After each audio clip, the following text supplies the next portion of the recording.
안녕하십니까. 고려대 경영대학 이만우입니다. 오늘은 경제 중에서 특히 글로벌 경제, 그다음에 해상 부분, 이 강국인 네덜란드 경제에서 우리가 뭐 벤치마크 할 것이 있는가, 이걸 좀 설명하려고 합니다. 자, 뭐 네덜란드는 우리 윤석열 대통령이 지난번 방문했던 나라죠. 그리고 참 배울 점도 많고, 특히 과거 역사에서 우리가 벤치마킹할 포인트가 많습니다. 그리고 또 이 해상 강국이 되는 이런 배경, 이런 거를 우리 부산도 벤치마킹할 포인트가 많습니다. 그 포인트에 대해서 제가 지금부터 말씀드리겠습니다. 자, 우선 목차는 네덜란드의 전체적인 현황, 동인도에서 시작된 해상 강국, 이게 네덜란드의 설명입니다. 그 다음에 우리 하멜표류기의 저자, 이 참 한국에 온 귀한 손님인데 우리가 활용을 못하고 놓쳤습니다. 그래서 하멜표류기를 발간된 이후 유럽은 어떤 반응을 보였는가, 이런 거 설명을 드리고, 현재 네덜란드의 경제에서 어떤 강점이 있는가. 윤석열 대통령이 ASML을 방문했는데 방문 목적은 뭐였고, 그 효과는 또 뭐가 있고, 앞으로 ASML은 경제계에 어떤 영향을 미칠 것인가, 그걸 설명을 드리겠습니다. 그 다음엔 에인트호벤, 우리 박지성 선수가 그 활약했던, 축구팀이 활약했던 전설 프리츠, 그리고 이 프리츠는 그 애창입니다. 그 필립스입니다. 라스트 네임은. 그 프리츠 필립스가 너무 사랑하던 에인트호벤에 우리 박지성 선수가 뛸 때도 이분이 참관을 했을 거다. 그런 거를 제가 말씀을 드리고, 그 다음에 네덜란드가 우리에게 제시하는 부산 엑스포의 과거 한번 꺾였지만 이 여망 앞으로 어떻게 추진할 건가, 이 얘기를 말씀을 드리겠습니다. 자, 네덜란드 인구가 1767만이죠. 뭐 우리 남한 인구의 한 3분의 1이지 않습니까? 면적은 한반도 전체의 5분의 1, 그러니까 우리나라 땅으로 따지면 3분의 1 될까요? 뭐 그런 정도 됩니다. 그 다음에 수도는 헤이그지만은 우리가 잘 아는 최대 도시는 암스테르담이고, 항구 도시는 로테르담입니다. 배들이 로테르담으로 많이 이동을 하고 있고요. 뭐 아주 적은 나라가 이렇게 분산돼 있다가 1588년에 7개 주가 독립전쟁, 스페인으로부터 오랜 독립전쟁을 해갖고 통일공화국으로 독립선언하고, 그 이후에 뭐 명목적인 왕이 있으면 통치하지 않는 왕이 있는데, 그러나 이 통일공화국 컨셉입니다. 그래서 벨기에와 룩셈부르크를 합쳐서 베네룩스 삼국, 우리가 이렇게 부르는데, 이 베네룩스 삼국은 한국전 참전국입니다. 참 고마운 나라죠. 자, 네덜란드의 국조의 특징은, 네덜란드는 그 이름 자체가 낮은 땅을 의미합니다. 해발이 마이너스인 땅입니다. 우리 스키폴 공항에서 내리는데 거기가 해발이 마이너스 5m입니다. 보통 그러니까 모두 댐으로 막고 이렇게 했습니다. 그래서 대개 도시가 댐으로 강을 막거나 이렇게 해서 제방을 쌓아서 세웠기 때문에 담으로 끝내요. 암스테르담, 로테르담, 담자로 끝나는 회사 많습니다. 자, 그래서 물을 어떻게 관리할 건가, 이게 국가의 존립과 연결되는 아주 그런 특징이 있는 나라입니다.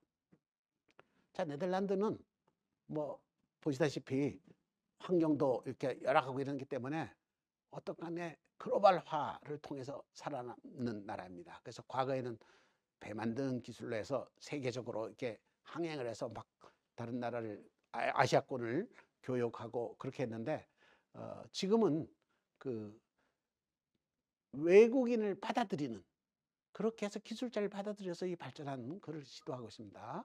그래서 비영어권 유럽국 중에서는 영어 사용 인구 비중이 90%로 최고 수준. 그래서 2012년에 그 순이민을 참 느려서 10,000명이 넘었었는데, 작년에는 22만 3,700명입니다. 그래서 외국계 다국적 기업이 열심히 2012년에 받아들여서 10,000개를 넘겼는데 지금 14,050 14,525개로 증가를 했습니다. 자, 최근에 작년 11월부터 이제 네덜란드에 다시 내각 중에서 의원의 다수당을 차지했는 것이 반이민 성향의 정당입니다. 그래서 조금 이민에 대해서 부정적인, 이미 뭐 들어온 이민 활용하고 있고 전체적으로. 근데 뭐 최근 뉴스를 보면은 다국적 중에서 일부 뭐 철수한다 이렇게 했지만 그게 심각한 상황은 아닌 걸로 보이고요. 그러나 그 또 정당은 이게 바뀌니까 또 추세는 바뀔 것으로 보입니다. 그래서 자, 동인도 회사에서 시작된 해상 강국입니다. 1590년부터 암스테르담에 조선소를 만들었습니다. 조선소를 배를 막 굉장히 잘 만드니까 그 러시아의 표토르 대제, 아주 뭐 독재이긴 하지만 러시아를 일으킨 대제 아닙니까? 이쪽은 그걸 배워야 되겠다고 해서 노동자로 이장하고 유럽에 가서 자기 부하들 데리고 가서 같은 노동하는 것처럼 해서 배기술을 배웠다는 그런 겁니다. 자, 그래서 플라워트라는 수송선을 만들었는데 2,500년대 2,000톤까지 가서 800명까지 줘. 이게 좀 범선인데, 풍력을 이용해서 다니는데 이런 대규모 배를 만들었습니다. 그래갖고 유럽 내에 뭐 곡물, 소금, 목재 이런 거, 목재가 중요하잖아요, 집 짓는 거. 그래서 아메리카로 왔다 갔다 해서 그 금속, 아시아에 가서 향신료 이런 걸 끌고 나오는 거를 했습니다. 그래서 1602년에는 이거 저게 배 만드는 기술도 있으니까 이게 돈을 모아서 배를 만들어야 되기 때문에 이 돈을 모을 수 있도록 조그마한 무역회사를 통합하는 법을 동인도 회사 정관을 의회가 통과시켰습니다. 그래서 여기다 무역 독점권을 부여했어요. 그래서 주주가 1143명이 모였다 이렇게 되어 있습니다. 그래서 암스테르담에서 세계 최초의 증권거래소가 설립돼 1609건. 요게 이제 그 번역본이지만 원본은 저 네덜란드 사람이 쓴 세계 최초의 증권거래소 이런 책입니다. 이거 뭐 참고로 해서 참 네덜란드 상황을 잘 설명하고 있습니다. 자, 그래서 그 1621년에는 아메리카하고 교류하는 서인도 회사도 또 설립했고요. 아, 이게 41년부터 1941년 언제에서 나가사키에서 그 무역기지를, 일본 나가사키 무역기지를 만들려고 조차를 해서 아예 네덜란드 영어로 만드는 그런 무역기지를 만들었죠. 그래서 1652년에서 54년 동안에는 그 아메리카 대륙에서 전쟁을 해가지고 그 현재인 뉴 암스테르담, 지금 뉴욕이 옛날 네덜란드형이었습니다. 그거 남미 수리남하고 교환했는데 망한 교환이죠. 지금 암스테르담을 그냥 뭐 그 사이에 많이 바뀌었겠지만은 뉴 암스테르담 뉴욕을 가지고 있으면, 그래서 뉴욕에 가면 지금 옛날에 네덜란드의 영향을 볼 수 있는 유적지가 많이 있습니다. 핸드릭 하멜, 우리가 놓친 귀한 손님이라고 제가 썼는데요. 1653년 8월 16일 대만을 떠나서, 그러니까 원래 인도네시아에 주재했습니다. 인도네시아에서 대만을 거쳐서 일본 나가사키로 가다가 폭풍을 만난가 봐요. 그러니까 스페르베로에게 난팔돼서 제주 착륙했는데, 이게 붙잡혀서 선원들 잔뜩 붙잡혀서 13년간 억류가 됐어요. 그래서 이게 하멜과 몇 명 동료가 탈출해서 나가사키로 가서 그것도 2년 걸쳐서 네덜란드로 돌아왔습니다. 그러니까 이제 동인도 회사한테 나 그 붙잡혔을 동안 월급 달라고 그러니까 보고서 써내라. 그래서 억류 기간에 급여를 받기 위해서 보고서를 써놓은 것이 하멜 표류기여서 이 표류기가 1668년부터 발간됐습니다. 그래서 막 두드러 맞은 얘기가 많이 나오죠. 그래서 내가 보기에는 이게 이런 목적이 아니었으면 좀 한국에 좋은 얘기를 많이 썼을 텐데, 굉장히 부정적인 얘기가 많이 있는 거는 이게 나 이렇게 고생했다 이런 거를 표명하기 위한 책으로 이렇게 보입니다. 제가 판단하기는 그렇게 돼 있습니다. 그래서 하멜의 고향은 그 네덜란드 남부에 있는 아주 소도시 호링햄입니다. 제가 한 몇 번을 갔었는데 거기서 출발을 해서 막바로 바다로 나갈 수 있도록, 큰 항구로 갈 수 있도록, 이게 네덜란드에는 모든 그 물과 물이 이렇게 강에서 이렇게 넘어가야, 육지와 연결되면은 다리를 들었다 놨다 하는 다리를, 그 당시에 말로 끌어서 이렇게 들었다서 배 지나가면 다시 낮춰서 다리를 만들고 이런 다리가 많이 있습니다. 그렇게 해서 그걸 통해서 나갔던 것으로 보입니다. 그래서 지금 인도네시아에 소재하는 동인도 회사의 지점에 이 내부 감사 직원으로 추정됩니다. 왜냐하면은 하멜 표류기에도 뭐 내부 감사만이 있을 수 있는 얘기도 뭐 이렇게 저렇게 포인트도 나오지만은 결국은 고향으로 돌아와서 하멜이 회계 직원을 하다가 암스테르담 왔다 갔다 하면서 직원하다 결혼도 안 하고 이렇게 죽은 걸로 이렇게 기록이 남아 있거든. 또 하멜 하우스의 관리인이 그렇게 얘기를 했습니다. 그래서 내부 감사 직원인데 거기서 뭐 포병도 하고 막 그랬다면 일단 배를 타면은 자기 뭐 직책이 뭔지 몰라도 배 안에서의 뭐 방향을 조종할 뭐 여러 가지 기능을 배 움직이는 같은 기능이 있었겠죠. 그 기능을 한 것과 원래 직업이 혼동돼 있지 않는가 이런 생각이 듭니다. 자, 하멜이 억류 중에 벨터브레이라는 사람을 만났습니다. 이는 뭐 그 전에부터 와 있던 사람을 만났는데 이 사람이 네덜란드어를 잊어먹어서 거의 못할 때쯤 이 사람들이 만나가지고 다시 네덜란드어를 회복시켰다는 게 하멜 표류기에 있습니다. 이 사람이 이제 1628년에 난파를 당했다니까 한 27년 전에 난파를 당했네요. 그래서 나가사키까지 표류했는데 이 사람과는 자기가 표류한 장소를 그때그때 다르게 얘기한다. 제주, 호남, 경주. 그러니까 27년간 한국에서 배운 얘기를 다 하는 걸로 봐서 이 배표류가 아니라 뭐 중국을 통해서 이렇게 다른 목적으로 들어오지 않았는가 하는 그런 짐작도 사방 나옵니다. 제가 이 벨트브레이의 고향을 갔었습니다. 조그만 마을에 갔었는데 이 양반이 어디 살았는지 기록이 하나도 없으니까 결국 교회에다가 한국 사람들이 이렇게 동상을 하나 이렇게 정해서 교회 마당에 동상이 있는데 벨트브레이에 대한 근데 벨터브레이와 하멜의 저 차이를 제가 두 고향을 가본 경우에 하멜은 굉장히 패밀리가 사는 동네에 아주 다복한 동네에서 살았습니다. 그래서 하멜은 계속 돌아가야 되겠다는 생각을 했고 이 벨터브레이의 고향은 그냥만 농사 도시였습니다. 농사 다 조그마한. 그래서 농사까지 가난했지 않았냐. 그러니까 전 귀향 본능이 덜 작용했다는 이런 생각을 들게 만들었습니다. 벨트레이는 뭐 조선인과 결혼해서 일자를 하고 있고, 뭐 양반은 뭐 무기 만든 데도 좀 돕고 뭐 이렇게 했지만은 하멜 일행은 전혀 그거에 사용하지 조선 정부가 사용한 기록이 없습니다. 이게 보면은 하멜 표류기에서 하멜이 그렇게 꼭 일본 얘기인지 몰라도 한국이 참 귀한 손님을 놓친 거는 마찬가지다. 하멜이 주식회사 소속이니까 하멜이 그때 주식회사 제도를 잘 적용해서 이때부터 우리가 주식회사 제도에서 기업가 정신을 키웠으면 정말로 좀 아시아권은 다 잡았겠죠. 우리 뭐 일본 침략 이런 것도 뭐 막았겠죠. 자, 이거는 역사의 가정입니다. 자, 하멜 표기의 추가적 반응을 보면은 하멜 박물관이 지금 이제 호링함에 있는데 관리인이 이제 하멜이 독신으로 살았다 뭐 이런 여러 가지 기념품도 조그만큼 팔고 있고 그렇게 돼 있습니다. 그다음에 공원 이런 데 보면 서귀포시가 뭐 많은 건조물을 갖다 놨습니다. 하멜이 옛날에 잠깐 한국에 있을 때 별로 잘 안 해주는 하멜이지만은 굉장히 교류를 우리나라 도시가 많이 하고 있다 이렇게 보고, 그다음에 하멜이 기한 한 3년 후 동인도 회사가 이게 조선 얘기를 들으니까 뭐 도자기 이런 거 사오면 아주 도자기 이걸 목표로 해서 배를 건조했죠. 코레어라고.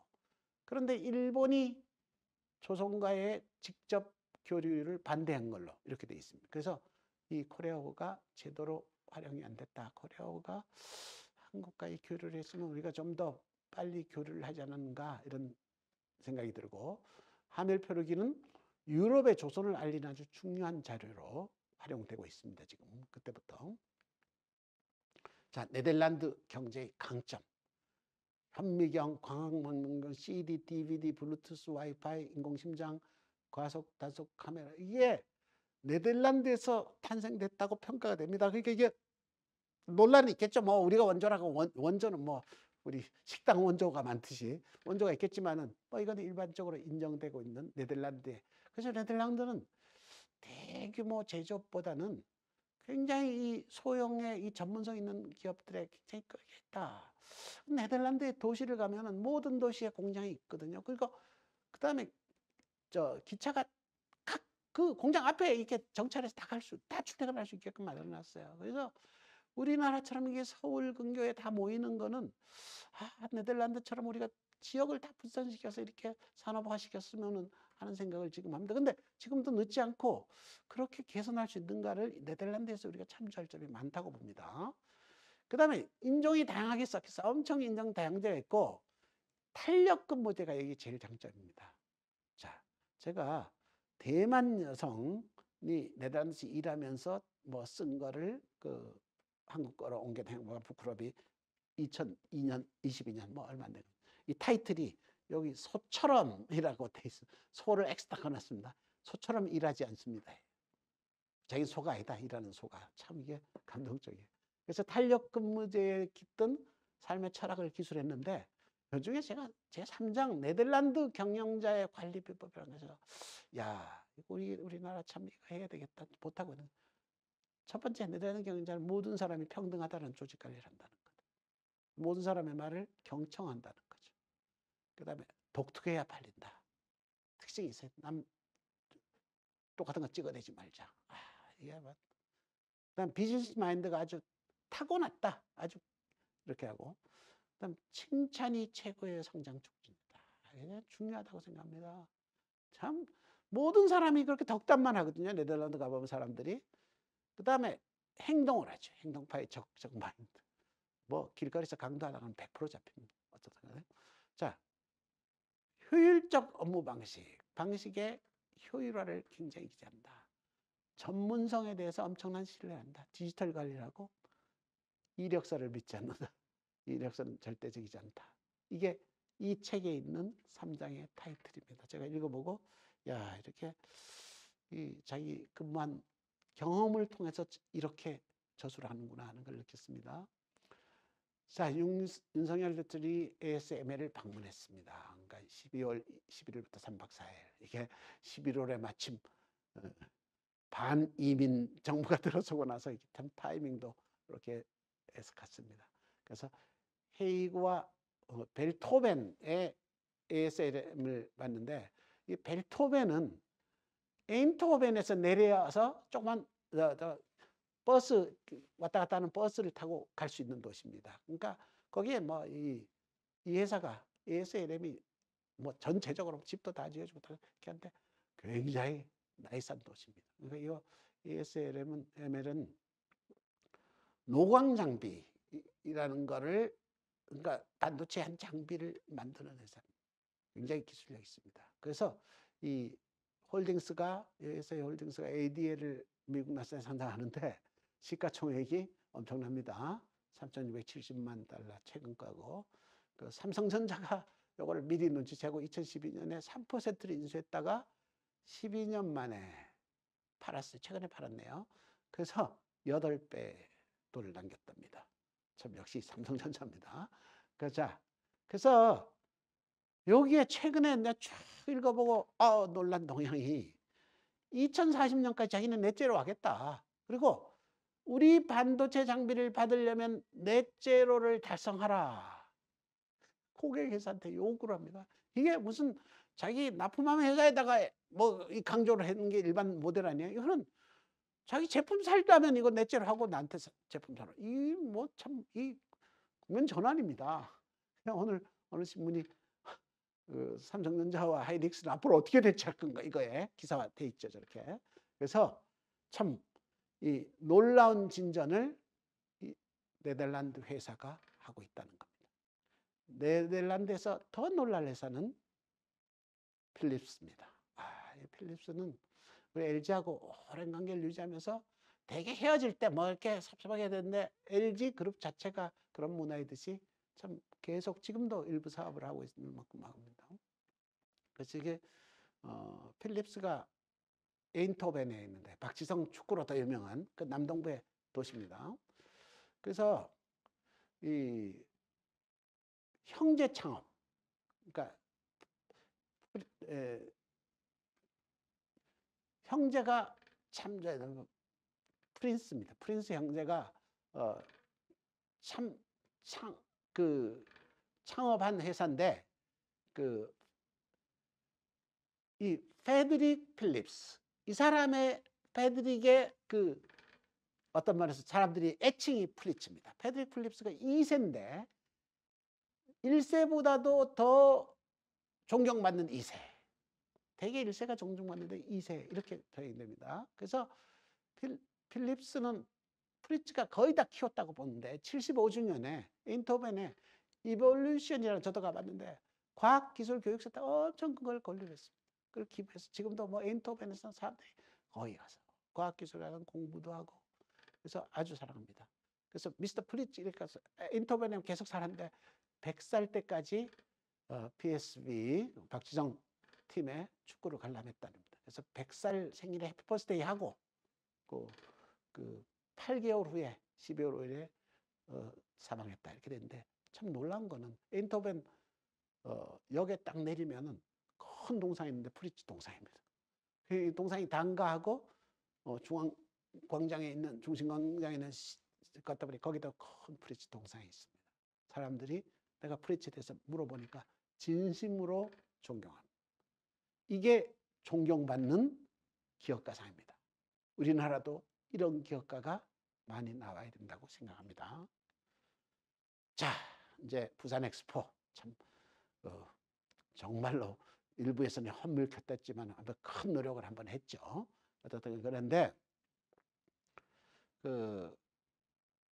네덜란드에서 우리가 배워서 이걸 대책을 해야 된다. 우리가 이번에 증거는 뭐 오일만이한테 집어넣었잖아요. 사실은 거기가 꼭 엑스포를 해야 될 장소인가 사우디아라비아 참 할 말이 많지만은 뭐 우리가 여기에서 더 이상 안 하는 게 좋을 것 같고 그다음에 이 부산 보면은 옛날에 로테르담이 했던 위치가 아닌가 하는 생각이 들어요. 그러니까 러시아도 이제 저쪽에서 EU에 유럽연합에 막히면은 뭐 북유럽까지 다 가입하면 이쪽이 러시아의 테러일 가능성이 있습니다. 저 부산 쪽으로 내려온 항구가. 그래서 일본도 거쳐가야 돼. 동남아는 다 우선 거기가 갖다 쇼트컷이니까 부산을 네덜란드 로테른처럼 세계 무역을 이끄는 거점 도시로 성장해야 된다. 근데 그게 대개 배로 운영하는 것은 운임도 싸고 좋은데 조선소가 배가 버려야 되는데 우리나라는 뭐 옛날 네덜란드 조선소에 비교할 수 없는 세계 최대 규모 조선소 아닙니까? 쭉 있지 않습니까? 그러니까 글로벌 센터로 육성해야 된다. 그래서 세계 무역을 이끌 역량을 더 키우고 그다음에 더 홍보해야 된다고 생각합니다. 제가 가장 중요한 홍보 포인트는 바다의 중요성. ESG가 바다에 굉장히 관련된 부분이 많습니다. 해양 산성도하고 가장 중요한 게 생물 다양성이 지금 ESG 중에서 굉장히 중요한 부분이거든요. 이거를 부산이 좀 앞장서야 된다. 해양 쪽에다가 아예 어떤 그런 센터도 짓고 이래갖고 요거를 실천해서 세계적인 우리 해양 ESG 도시 이걸 실천하는 걸 부산으로 해서 결국 이거를 중심으로 해서 뭐 2030년 지난 다음 올림픽 엑스포를 우리가 겨냥을 하든지 아니면 다른 이벤트를 만들든지 해서 부산이 좀 세계적인 항구 도시로 성장할 수 있도록 우리가 정책적으로 또 국민적 여망을 다 직결해야 된다고 봅니다. 오늘은 우리가 네덜란드에서 뭘 배워서 우리가 부산 엑스포에 어떻게 접목시킬 건가 이거에 대해서 제가 말씀드렸습니다. 경청해 주셔서 감사합니다.